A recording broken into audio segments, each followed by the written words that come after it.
Hare Krishna and a very good morning dear students. Students, today we will read the 8th chapter of English grammar, kinds of verbs. मतलब verbs के कौन कौन से kinds होते हैं या types होते हैं, verbs के कौन कौन से types होते हैं. आपको याद होगा आपने 3rd क्लास में verb पढ़ा था. verb क्या होता है? verb को हिंदी में क्रिया बोला जाता है. ठीक है, verb क्या होता है ये हमने पढ़ा था क्लास 3rd में, और इस क्लास में भी हम वर्ब की डेफिनेशन फिर से देखेंगे, एक बार फिर से उसको रिवाइज करेंगे और इसके टाइप्स देखेंगे. ठीक है, चलिए फिर से देखते हैं हम वर्ब की definition. Words which tell us what people और things are doing are called verbs. Verbs क्या होती हैं? वो वर्ड जो हमको बताते हैं कि व्हाट पीपल, कि लोग और चीजें क्या कर रही हैं, उनको क्या बोला जाता है? वर्ब बोलते हैं. मतलब ऑल एक्शन वर्ड्स और डूइंग वर्ड्स, जिन वर्ड्स हमको कुछ एक्शन या कुछ करने का पता लगता है तो उनको क्या बोलते हैं? वर्ब बोलते हैं. ठीक है, अब चलिए इसमें कुछ सेंटेंसेस देखेंगे हम इससे related. The girls dance, girls dance करती है. गर्ल्स के थ्रू क्या एक्शन किया जा रहा है? That they are dancing. So here dance is the verb. Raman runs, Raman दौड़ता है तो यहाँ पर रन्स वर्ब हो जाएगा. फायर बर्न्स, फायर से क्या एक्शन हो रहा है? That it is burning. It Burns, जलती है फायर, तो यहाँ पर बर्न्स वर्ब हो जाएगा. And fish swim in the river, fish river में क्या कर रही है? स्विम कर रही है. उनके थ्रू क्या एक्शन हो रहा है? That they are swimming. So here swim is the verb. Here dance, runs, burns and swim, ये all these 4 words are verb in these sentences because through these words actions are showing, है ना. इससे हम action show हो रहा है कि जो भी पर्सन एंड थिंग्स हैं व्हाट दे आर डूइंग. इन वर्ड्स से हमको पता लग रहा है कि वो लोग क्या कर रहे हैं, इसलिए इनको क्या बोलेंगे? एक्शन वर्ड्स बोलेंगे. ठीक है, चलिए कुछ और एग्जांपल्स के थ्रू हम देखेंगे यहाँ पर क्या एग्जांपल्स दिए हुए हैं. 2 कॉलम्स यहाँ पर बने हुए हैं, A and B column. A column में यहाँ पर काउ, इसके बाद में सब्जेक्ट के बाद यहाँ पर ये जो लिखा है यहाँ पर ब्लैंक दिया है, और यहाँ पर हमको फिल करना है, ऑब्जेक्ट को फिल करना है. ठीक है, अभी मैं आपको बताऊंगी सब्जेक्ट, वर्ब और ऑब्जेक्ट क्या होते हैं. सबसे पहले सेंटेंस में आप देखिए, द काउज ईट डैश. यहाँ पर डैश है जहां पर मैंने ग्रास लिख दिया है यहाँ पर. ठीक है, काउज, अब यहाँ पर देख रहे होंगे काउ मीन्स प्लूरल वर्ड है, मोर देन 1 काउ, और यहाँ पर लिखा है द काउ ईट्स ग्रास. एक काउ है, सिंगुलर नंबर है. सो हमने 3rd क्लास में पढ़ा था कि जब प्लूरल नाउन होता है तो उसके साथ वर्ब में एस नहीं लगता सिंपल प्रेजेंट टेंस में, है ना, और सिंगुलर नाउन के साथ में वर्ब में एस लगता है ना. ये पढ़ा था, याद होगा आपको, नहीं तो आप लोग एक बार फिर से रूल्स को रिवाइज करिएगा. ठीक है, अब यहाँ पर काउस ईट प्लूरल है, काउस ईट, काउस के साथ ईट आएगा, और grass, cow Yeats, the cow Yeats grass. ठीक है, यहाँ पर द काउ हो गया सब्जेक्ट, ये हो गया वर्ब, और ये हो गया ऑब्जेक्ट. अब स्टूडेंट्स मैं आपको एक चीज और बता रही हूँ कि कभी भी जब हमने सेंटेंस चैप्टर पढ़ा था ना, तो हमने उसमें देखा था कि कोई भी सेंटेंस के 3 पार्ट्स होते हैं. कौन कौन से? सबसे पहला होता है सब्जेक्ट. ठीक है, अब सबसे इस सेंटेंस में हम देखते हैं, इसमें सब्जेक्ट मतलब जिसके बारे में कोई बात बोली जा रही है. ठीक है, अब देखिए इस सेंटेंस में किसके बारे में बात बोली जा रही है? काउस के लिए बात बोली जा रही है. मीन्स द काउस, कौन घास कौन खाता है? काउस. तो सब्जेक्ट क्या हो जाएगा इसमें? The cows. उसके बाद वर्ब क्या है? मतलब वो क्या कर रही है? वो खाती है, मतलब उनके थ्रू एक्शन क्या किया जा रहा है? दैट दे ईट. तो यहाँ पर वर्ब हो जाएगी ईट, ये सब्जेक्ट हो गया, ये वर्ब हो गया. और क्या खाती है वो? ग्रास. तो मतलब काउस क्या खाती है? ग्रास खाती है, तो ये ऑब्जेक्ट हो जाएगा इसका. तो इस सेंटेंस में सब्जेक्ट, वर्ब और ये ऑब्जेक्ट. ऐसे ही इसमें इस सेंटेंस में द काउ सब्जेक्ट हो जाएगा, ईट्स वर्ब हो गई, और ग्रास ऑब्जेक्ट हो गया. ठीक है, सब्जेक्ट वो चीज होगी जिसके बारे में कोई बात बोली जा रही है. ठीक है, उसको सब्जेक्ट बोलेंगे. अब इस वाले में देखिए, टॉम शट, यहाँ पे लिखेंगे द डोर. यहाँ पर ये जो लिखा हुआ है ना, द डोर यहाँ पर आएगा. अब टॉम शट द डोर में टॉम सब्जेक्ट हो जाएगा, शट वर्ब हो जाएगा, और द डोर, ये द डोर जो है ये ऑब्जेक्ट हो जाएगा. मतलब एक्शन किसने किया? टॉम ने किया. क्या एक्शन किया? उसने शट किया दरवाजे को. और किसको शट किया? दरवाजे को शट किया, है ना. तो सब्जेक्ट, वर्ब और ये ऑब्जेक्ट हो गया इसका. ठीक है, 3rd सेंटेंस देखेंगे, the tailor made shirts. The tailor made shirts. अब देखिए टेलर, आप लोग यहाँ पर फिल कर लीजिएगा, जो ऑब्जेक्ट है ना उनको, आपको ऑब्जेक्ट्स को यहाँ पर फिल करना है. यहाँ पर ये फिल इन द ब्लैंक दिए हुए हैं कि सब्जेक्ट और वर्ब दी हुई है and you have to fill the object here by looking at these sentences.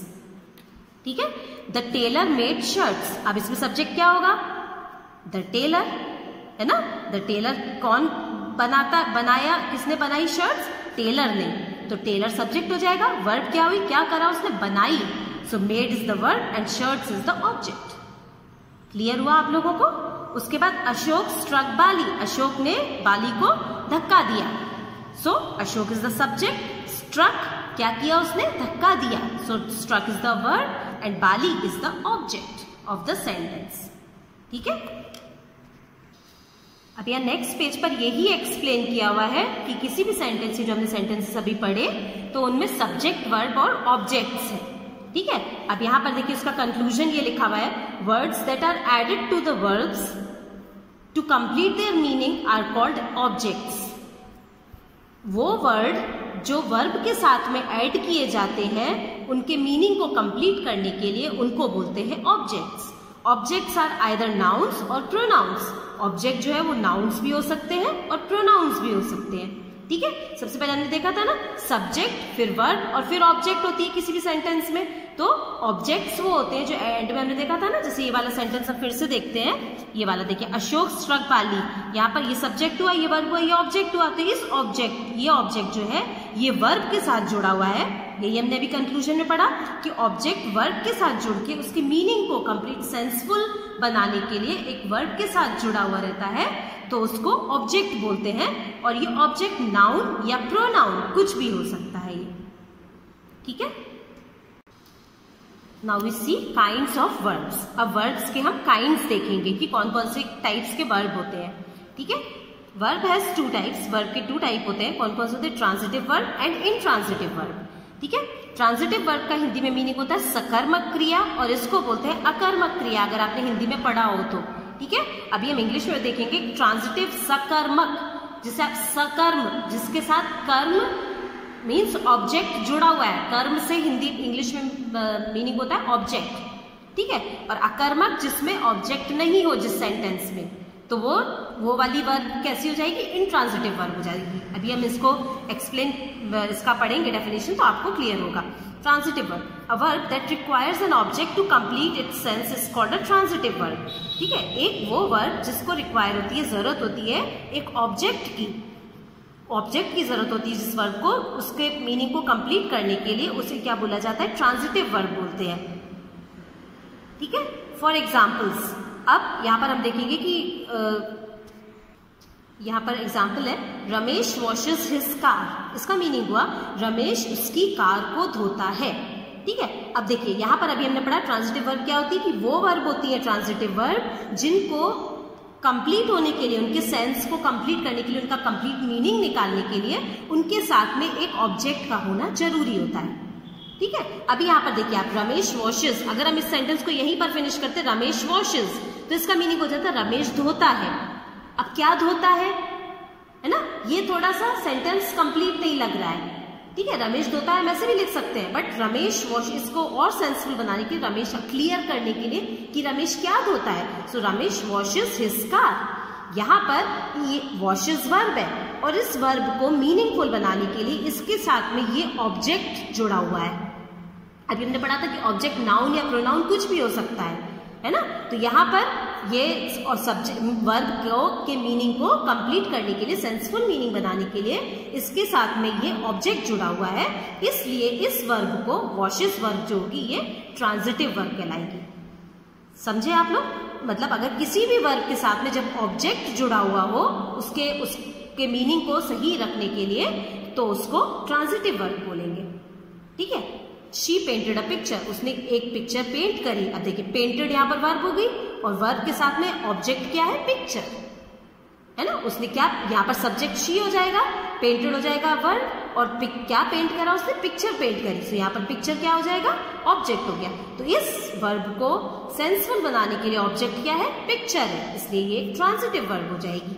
ठीक है, थर्ड सेंटेंस है, the dog bytes the postman. Dog किसको काटता है? पोस्टमैन को काटता है। देखिए सब्जेक्ट ये हो गया, बाइट्स यहाँ पर वर्ब हो गया। इस वर्ब के मीनिंग को कंप्लीट करने के लिए यहाँ पर ऑब्जेक्ट क्या है? पोस्टमैन, इसलिए बाइट्स वर्ब भी ट्रांजिटिव वर्ब होगी। ठीक है। In these sentences the verbs require an object to complete the sense, such verbs are called transitive verb. इन सेंटेंसेस में वर्ब को उसके मीनिंग को कंप्लीट करने के लिए एक ऑब्जेक्ट की जरूरत है, इसलिए इन वर्ब्स को क्या बोलेंगे हम? ट्रांजिटिव वर्ब बोलेंगे।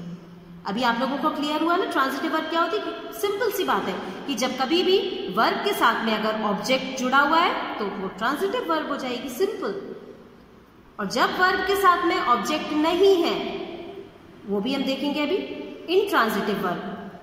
अ verb that does not require an object, वो वर्ब जिसको ऑब्जेक्ट की रिक्वायर नहीं होती है, जरूरत नहीं होती है, but makes good sense by itself is called an intransitive verb. और वो खुद से ही उसका खुद से ही मतलब वो मीनिंग विदाउट एनी ऑब्जेक्ट उस वर्ब से ही सेंटेंस कंप्लीट लगता है, मतलब एक मीनिंगफुल सेंटेंस लगता है वो। So that verbs are called intransitive verbs. ठीक है, अब हम इसके कुछ एग्जाम्पल देखते हैं। बर्ड्स फ्लाई, चिड़िया उड़ती है। देखिए अभी इस सेंटेंस में हमको और किसी भी चीज की जरूरत नहीं लग रही है, ये लग रहा है ना कि पूरा सेंटेंस कंप्लीट है ये वाला। बर्ड्स यहाँ पर सब्जेक्ट हो गया, फ्लाई वर्ब हो गया। अब इस वर्ब के साथ में देखिए यहाँ पर कोई भी ऑब्जेक्ट नहीं है, तो ये कैसी वर्ब हो गई? Intransitive verb. तो वो वर्ब जिनके साथ में कोई ऑब्जेक्ट नहीं होता उनको कैसी वर्ब बोलते हैं? इनट्रांजिटिव वर्ब बोलते हैं। लेकिन ऐसा कभी मत करिएगा, आप कभी भी सेंटेंस बनाए तो आपने वर्ब के साथ में अगर ऑब्जेक्ट नहीं लगाया बट वो सेंटेंस प्रॉपर नहीं लग रहा है, आपको सेंटेंस भी हमेशा प्रॉपर बनाना रहेगा।